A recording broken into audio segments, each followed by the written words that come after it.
Hola, bienvenidos y muchas gracias por interesarse en ver mi video en el que les voy a compartir algunas experiencias didácticas de mi trabajo en la clase de matemática utilizando GeoGebra. En primer lugar me voy a presentar. Mi nombre es Sandra Colja, soy profesora de matemática egresada de la Universidad de Buenos Aires, Argentina, y desde hace aproximadamente 30 años doy clases en escuelas secundarias en zonas aledañas a la ciudad de Buenos Aires. Como les decía anteriormente, vengo trabajando con GeoGebra desde hace un tiempo y a través de la documentación que tuve realizando de estas prácticas y experiencias didácticas, pude armar este video para compartir con los colegas. Estas experiencias las llevaba a cabo en el aula, en forma presencial, pero a partir de este año 2020 las estoy poniendo en práctica en el modo virtual. Los ejemplos que les voy a mostrar refieren a los siguientes contenidos: dominio de funciones, sistemas de ecuaciones y construcciones geométricas. Espero que les resulten de interés. Vamos a comenzar con nuestro primer ejemplo, que responde al tema dominios de funciones que trabajo en el último año de la escuela secundaria. Esta secuencia fue realizada en 2019 en forma presencial, fue pensada para poder interpretar, aplicar y reconocer el dominio de una función, ya sea a través de la observación del gráfico de la misma, como así también mediante la determinación analítica dada la fórmula de la función. Para ello, el material de trabajo que utilicé fue un libro GeoGebra en donde, a través de los distintos capítulos, los alumnos estudiaron el concepto, las características y realizaron la ejercitación correspondiente. En esta pantalla se puede apreciar la estructura del libro, que cuenta con 5 capítulos, y el contenido de cada uno de ellos. A modo de ejemplo de las actividades propuestas, aquí les muestro una en donde los chicos, observando gráficos, comprueban el dominio y también la imagen que corresponde a las funciones dadas. Como podemos ver, les propongo distintos ejemplos en donde encontrarán el gráfico junto con el dominio y la imagen de cada uno de ellos, con el objeto de afirmar las ideas vistas con anterioridad.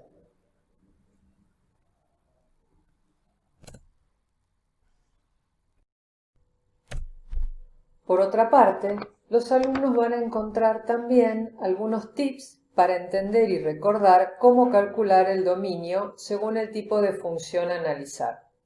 Se los propongo con distintos formatos, a través de una breve síntesis, también incluyendo ejemplos, dirigiéndolos mediante enlaces a explicaciones externas, o invitándolos a razonar y validar con el gráfico y GeoGebra.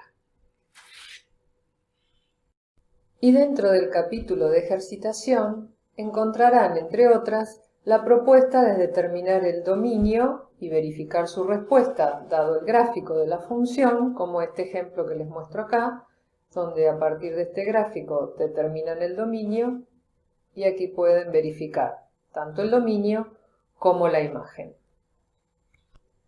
También encontrarán ejercicios en donde se plantean las fórmulas de las funciones para determinar el dominio, con la idea de que puedan verificar la resolución correcta de los ejercicios escribiendo la fórmula y encontrando el gráfico de cada una de las funciones planteadas. Vale la pena realizar aquí el siguiente comentario.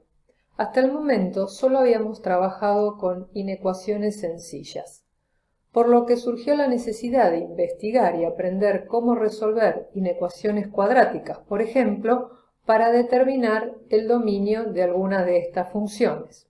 O sea, se introdujo la idea de inecuación cuadrática a partir de la necesidad para resolver los dominios y no como un cálculo aislado.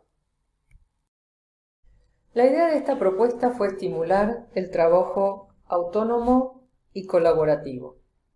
Y realmente hubo un muy buen trabajo de los alumnos, ya sea en pareja o en forma individual, usando el dispositivo electrónico y también el cuaderno, la carpeta.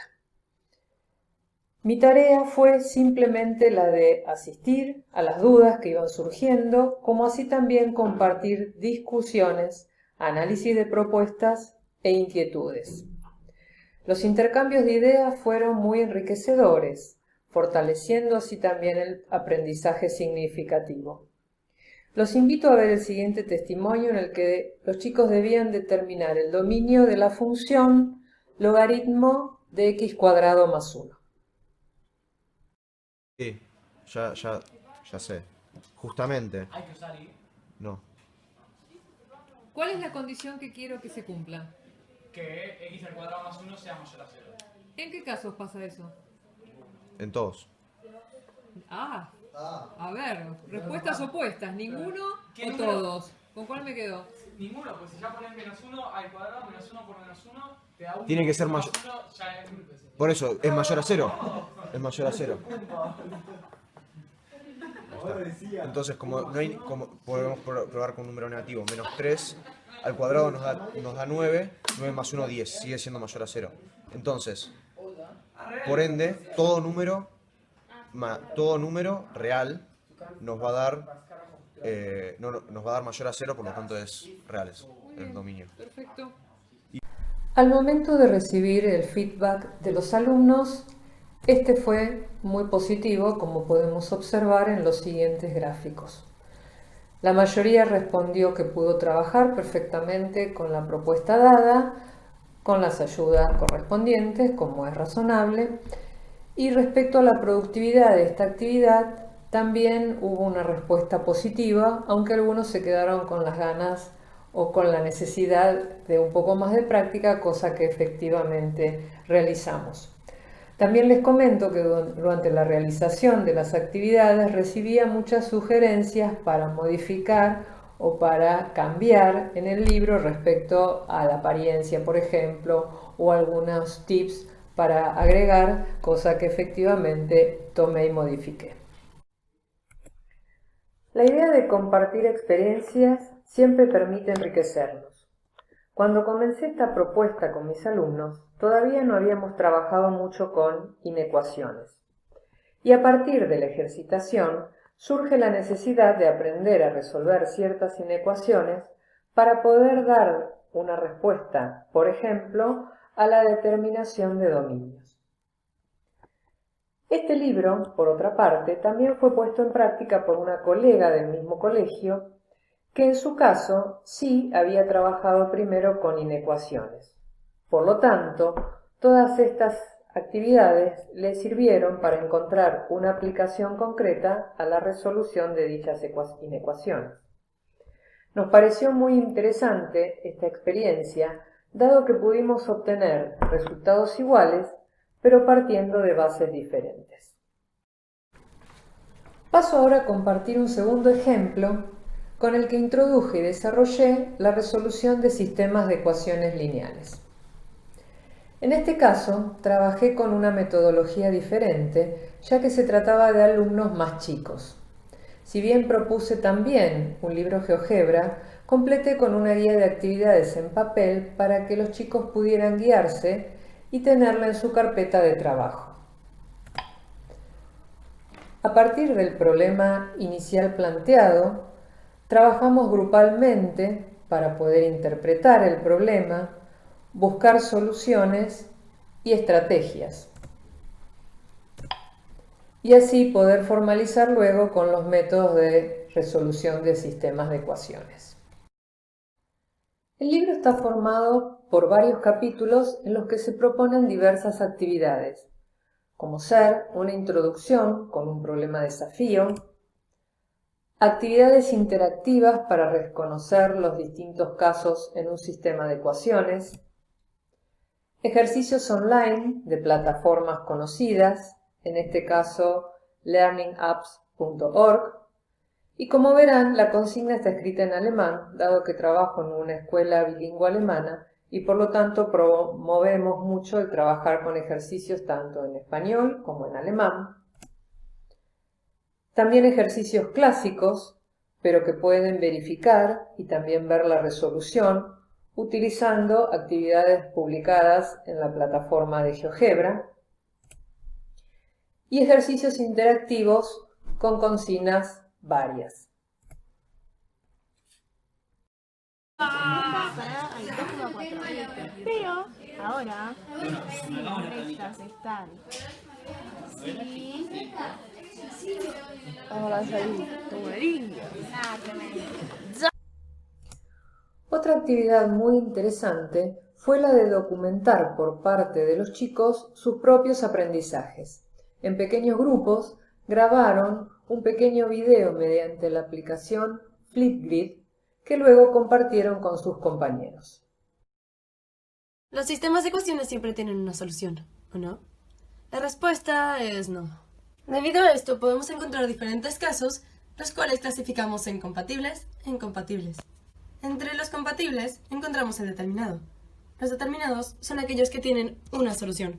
Acá despejé la x y la y me dio x igual a 2 e y igual a 3 y nada, lo grafiqué.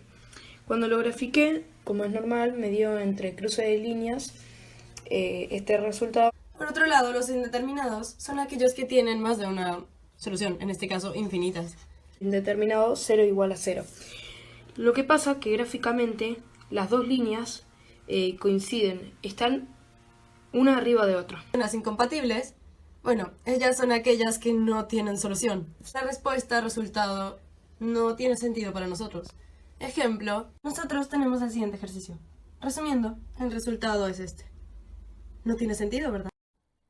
Siguiendo con los ejemplos que mencioné compartir al principio de este video relacionados a las construcciones geométricas, voy a distinguir actividades propuestas en el anteúltimo año de la escuela secundaria vinculados a la geometría analítica y construcciones geométricas propiamente dichas trabajadas en primero y tercer año. Para geometría analítica planteé una serie de actividades interactivas a través de una guía de estudio. En estas actividades tenían consignas para generar la construcción de circunferencias y elementos para obtener las conclusiones. También tenían consignas para descubrir propiedades de la recta tangente a una circunferencia, como también consignas para determinar y construir ángulos centrales e inscriptos y encontrar la relación entre ellos, pudiendo chequear y confirmar las conclusiones obtenidas. En cuanto a las construcciones geométricas, se propusieron actividades sencillas para que los chicos realizaran directamente con GeoGebra. Por ejemplo, se les propuso construir un cuadrado de 4 centímetros de lados. Algunos pensaron que con la cuadrícula y la herramienta polígono era muy fácil construirlo, ya que simplemente dibujaban el cuadrado. Pero, ¿qué ocurre?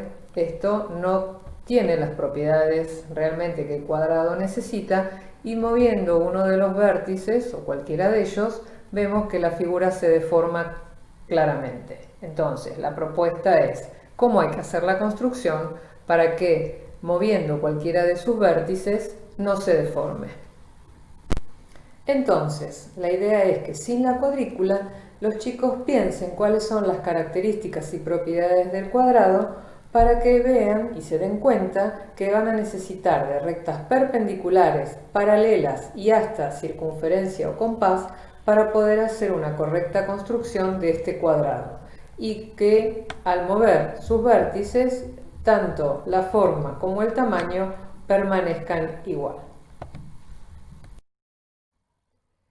En cuanto al feedback, por mi parte, creo que especialmente en estas últimas actividades con los más pequeños, consolidaron la construcción de las figuras a partir del conocimiento de sus propiedades, lo que representó un aprendizaje realmente significativo. La respuesta por parte de los alumnos la obtuve a través de la aplicación Mentimeter y fue positiva. Después de ver estos ejemplos de secuencias didácticas desarrolladas con los chicos en el aula, es momento de pensar cómo utilizar estas herramientas en el modo virtual. Sin dudas, es momento de repensar nuestras clases. No podemos hacer lo mismo en la clase presencial que en la clase virtual, en la que contamos con encuentros síncronos y asíncronos. Tenemos que analizar qué contenidos vamos a enseñar y adecuar nuestras estrategias a este formato diferente. Ahora bien, contar con material digital nos facilita y acompaña en el diseño de las clases, el cual podemos adaptar perfectamente al modo virtual. En función de la edad y características de nuestros estudiantes, podremos presentar nuestro material en forma completa, parcializado y o acompañado de actividades adicionales. Aunque tendremos que ser más cuidadosos en la observación y acompañamiento del trabajo de los chicos, explicitando claramente, por ejemplo, los objetivos y cronograma a cumplir. Necesitamos entonces buscar herramientas que complementen el trabajo y que al mismo tiempo, todas en combinación, dinamicen las clases. Destacando GeoGebra dentro de estas herramientas, dada su aplicación específica para matemática, podemos armar actividades prediseñadas. En este caso, además, no es necesario instalar el programa en la computadora ni tener un gran manejo del mismo, ya que el diseño puede facilitar su uso. Podemos pensar también actividades de trabajo directo sobre GeoGebra, solo que aquí tendremos que tener en cuenta un breve entrenamiento de los alumnos en el uso del software que puede brindarse a través de las videoconferencias o de breves tutoriales. También pensar actividades interactivas online permite variedad y también la posibilidad de autocorrección. Del mismo modo, activar herramientas para el feedback resulta interesante. Bueno, desde ya seguiremos encontrando nuevas herramientas para agregar a esta pequeña lista y enriquecer nuestro trabajo. Finalmente, considerando y analizando los aspectos positivos y los no tanto, creo que el material presentado me permite asegurar un desarrollo ágil y significativo de las estrategias a partir de una propuesta variada, incentivando el manejo de GeoGebra para aprender de una manera diferente y manteniendo un acceso libre al material para volver a revisarlo en cualquier momento. Sin embargo, este trabajo requiere de mucho tiempo para pensar el diseño de las clases y la elaboración del material, aunque seguramente los resultados nos reconfortarán. Nos enfrentamos a un modo de enseñanza que seguramente en el futuro combinará lo presencial con lo virtual y con grandes desafíos. Innovar, proponer, estimular. Un gran trabajo.